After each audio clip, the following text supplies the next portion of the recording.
Hello and welcome to Bite-Size Videos. My name is Ishtarak and I'm pleased to offer a new series of Final Fantasy XIV beginner and how-to videos that are in bite-sized pieces.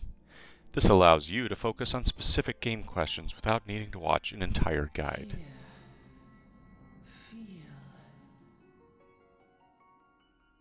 Today we explore a game feature in Final Fantasy XIV that could honestly be a standalone game. Introduced during the Heavensward expansion, the Palace of the Dead is a deep dungeon that provides players with hours of content largely unrelated to other parts of the game. There are certainly overlaps with the main game, including rich lore, a method for leveling jobs, earning minions, mounts, and glamour items, but many players will play through the entire MSQ and move on to endgame content without ever experiencing this unique slice of gaming. This video hopes to provide you with a simple but useful overview of Palace of the Dead, how to unlock it, the basics of setting up your runs, and basic strategies. This is not a deep dive into the deep dungeon, however. There are much better full-blown strategy guides, videos, and streamer channels available, as well as a very active community for more specific approaches. If you are interested in really experiencing this dungeon, please check out the links below in the description, where I've tried to list some of the best information out there. Also, feel free to add any additional resources that I may have missed in the comments section. So what is this Palace of the Dead anyway? Palace of the Dead is an instance duty in Final Fantasy XIV that plays as a standalone, roguelike 200-level dungeon with its own special rule set. Your regular armor and weapon aren't relevant. Instead, you rank up specific Palace of the Dead gear known as Aetherpool arms and armor from a beginning rank to 0 to a maximum of 99 for each. The first time you go in, you start at level 1 on whichever job you are currently on, and can level up to a maximum of 60. If you die, you start over. More about that later. So how do I unlock this? Well, the unlock quest takes place in Gridania at the Carline Canopy. From the Gridania Aetheryte, run southeast a short way to the Adventurers Guild, and just to the right after you enter is an NPC with a level 17 quest called The House That Death Built. If you're a lore nerd like me, pay attention to the quest text, as it gives you some insights on the sudden appearance of a strange new portal outside of Quarrymill. The quest NPC will send you to the South Shroud to talk to the Woodwhaler Expeditionary at the dig site outside of Quarrymill. After talking with this quest NPC, you can also talk to the nearby researchers Uriel and Rondelet for a bit more backstory. The quest NPC explains the need for adventurers and sends you to Quarrymill for further instructions. Once in Quarrymill, talk to the Woodwhaler Expedition Captain for the final quest text to unlock Palace of the Dead. He will also tell you a little bit more about the background of the dungeon, and there will be some quick pop-up text briefly describing how to do Palace of the Dead runs.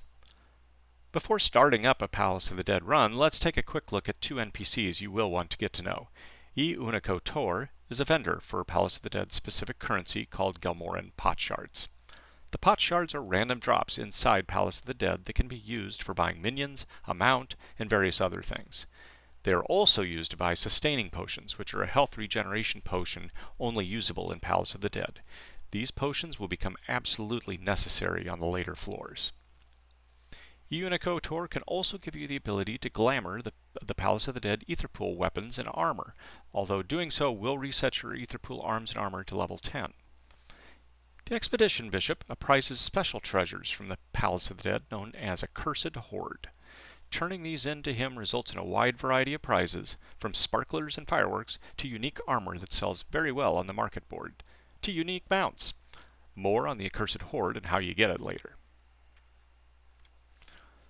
So to enter Palace of the Dead, talk again to the Woodwhaler Expeditionary Captain. He will open up a menu which also shows your current Aetherpool arms and armor rating. For this character, both ratings are at 0, since she just unlocked the dungeon. You can also view your scores to date in Palace of the Dead. Every time you complete 10 floors, you gain a score based on the number of mobs you kill, chests you open, and how fast you complete the set.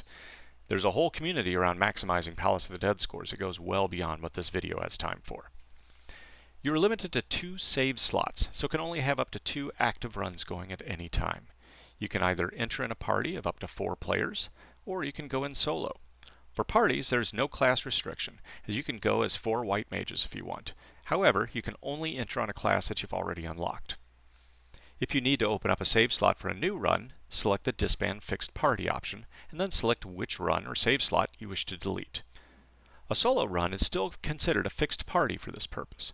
Once you select the open slot you wish to use, you can either enter as a fixed party, meaning you either want to solo, or you want your current group to go in together, or you can enter as a matched party, meaning you will be put in a party finder to create a random 4-person group. Palace of the Dead is 200 floors divided into 20 sets of 10 floors each. The 10th floor of each set is a boss fight. You must kill the boss to successfully complete the floor set and to get credit. It's a roguelike dungeon where if you die, you have to start over. If you do clear through floor 50 and complete the quest that's unlocked from completing this floor, you are able to restart again at floor 51 if you wish, rather than floor 1. However, if you're trying to get the achievement for either the floor 100 Lonely Explorer or floor 200 Necromancer, you must have a complete run starting at floor 1 with 0 deaths. Each floor has a 60-minute timer, meaning you need to clear your way to the boss and kill it within 60 minutes or you will fail. This isn't too big of an issue on lower floors, but becomes a major part of the strategy past floor 100. Upon entering floor 1, you'll notice that you start at level 1 for your class. By killing mobs, you can level up to a maximum of 60. It's a good strategy early on during the early floors to kill pretty much everything, so that you can level up quicker as you advance through the floors. You'll find that leveling is incredibly fast, and by the time you reach the floor 10 boss, you should be at level 20 or higher on your class. There's a simplistic mini-map that shows you rooms that you've discovered. Each floor will have at least 3 rooms. You'll also have character info display that shows your current ether pool ratings and the chest items known as Pomanders that you have looted. Pomanders are buff and action items that are looted from the gold chests. They range from increasing your damage to showing traps to transforming you into a creature that has special abilities. You and your party, if you're in one, can only carry up to 3 Pomanders of each type at any time. One of the goals on the early floors is to accumulate as many Pomanders as you can, since you'll be using them a lot in the higher floors. As you kill monsters on your current floor, you'll notice that the key symbol in the minimap display will change color. This is the indicator for the Cairn of Passage. The Cairn of Passage is what allows you to go to the next floor, but it won't be active until you kill enough mobs. The location of the Cairn of Passage is random, and it looks like a globe statue sitting on the floor. When the key symbol glows white, you'll know that the Cairn of Passage is active. Once active, the actual cairn will have a glowing circle of light around it. You also slowly activate the Cairn of Return, shown by the clover-like symbol on the minimap. The Cairn of Return can be used to resurrect any party member who dies on that floor. If you have a healer, regular res works too, of course, if they have the ability yet. If you're solo, you can ignore the Cairn of Return, since you can't use it if you're dead. There are 4 types of chests in Palace of the Dead: bronze, gold, silver, and banded. Gold chests are the most common, and those are the ones that contain Pomanders.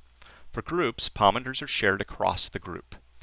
Bronze chests can contain health potions, Tufts of Phoenix Down, which can be used to res a party member, or Gilmoran potsherds. Silver chests upgrade your ether pool rating, so are a big priority when you're new to Palace of the Dead. If you're in a group, all members can have their ether pool rating increased by a silver chest being opened. Banded chests contain the accursed horde, and they're invisible unless you stand right on top of them. Note that while most chests are already located in the different rooms, monsters can also drop chests and potions when killed. Gold chests can also be mimics, which will attack you when you try to open them.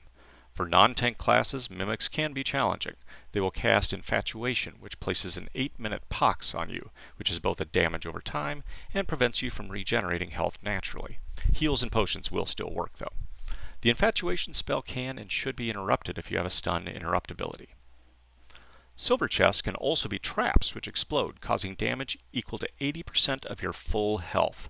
Thus, you should always try to be at full health when opening a silver chest. Every time you start a new floor, there's a chance of there being a floor effect. These effects can be buffs, such as haste or increased hit points, but most often they're debuffs, such as reduced hit points, blindness, which reduces your chance of hitting, or the inability to use items or abilities. A fairly common floor effect is gloom, which increases the damage that monsters inflict. Using a Pomander of Serenity removes all current floor effects, including the positive ones. With the exception of the room you start in, each room also has a chance of having a hidden trap. Traps include turning you into a defenseless frog, spawning 3 monsters, but debuffing your abilities, and landmines. Landmine damage will be 80% of your current health, thus they can't actually kill you by themselves, but they can make you suddenly drop in hit points during a fight if you hit one. Landmines also damage monsters that are close by, so you can actually use them to AE down a group of mobs if you're daring. Rooms will never have more than one trap in them, so if you trigger a trap, you'd know that the room is safe. Most, though not all, traps are in the interior of the room, so hugging the wall is a fairly safe way to go through the room. The best way to minimize traps is to pull the monster into the hallway in between rooms. The hallways never have traps, so they're a safe place to fight. Also, while most mobs stay within the room where they spawn, there are patrolling mobs to keep an eye out for, even when in a hallway. You'll notice that you get a lot of potions as you progress.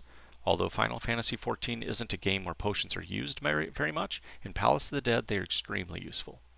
Keep in mind with potions that the earlier potions may not have as much potency, but their cooldown is shorter, so it can be used more often, which can be very useful in lower levels.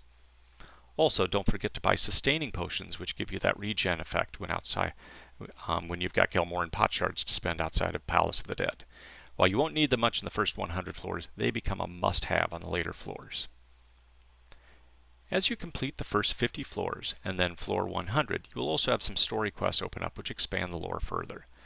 No spoilers, but you may get an interesting flashback to your Sprout days around Sestasha and Tamtara Deepcroft days. The lore is real. You also have a random chance of encountering monsters that are undead versions of side NPCs you've seen during the MSQ, so keep your eyes open. As noted at the start of this video, this isn't meant to be a strategy guide, as there are much better resources out there. See the links in the description. However, I did want to provide a few overall strategies and tips for newcomers. When you start Palace of the Dead for the first time, your primary goal is to raise your Etherpool arms and armor rating. You simply won't survive the later floors if your rating is too low. To do this, you may want to repeat floors 1 through 10 a few times before progressing on, especially if you're playing as a healer or a DPS class. If you're in a regular or static group, you may be okay since the difficulty of monsters and floors doesn't change. But if you're trying to solo, repeating the early floors might be wise. One of the most common questions is which class to play. If you're in a group, it's not nearly as important. All combinations can work, and it's really about the playstyle you prefer. Having a classic and res is, of course, useful, but with the Tufts of Phoenix Down and the Cairn of Return, it's not mandatory. For solo, every single class has managed to clear floor 200, so they are all viable. However, there are some are more difficult than others. I would argue that tanks are the easiest as they can stand in place and handle the damage dished out, thus they don't need to worry as much about running into traps during a fight. Warrior is quite good due to its number of self-heal abilities.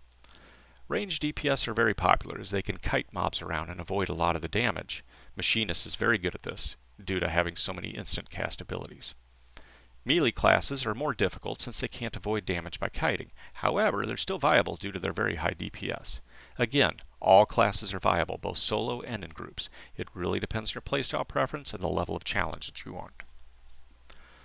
The rewards are decent for completing the floor sets. If you're leveling up the class you're using, you can gain approximately 15% of a level for each set of 10 floors. While there are certainly faster ways to level, it's still a nice perk. You can also earn Allegan Tomestones and Gil for completing floor sets. Completing a full run from floor 1 to 200 provides you with the coveted title, the Necromancer. That's floor 1 to 200 with 0 deaths, of course. I hope you've enjoyed this video and possibly learned a few things. If you haven't subscribed to this channel, please consider doing so, and leave a like if you found this helpful. If Palace of the Dead interests you, you should definitely check out those resources I listed in the description below. Also, leave a comment below on your Palace of the Dead experience or strategies you've used. Thank you so much for watching,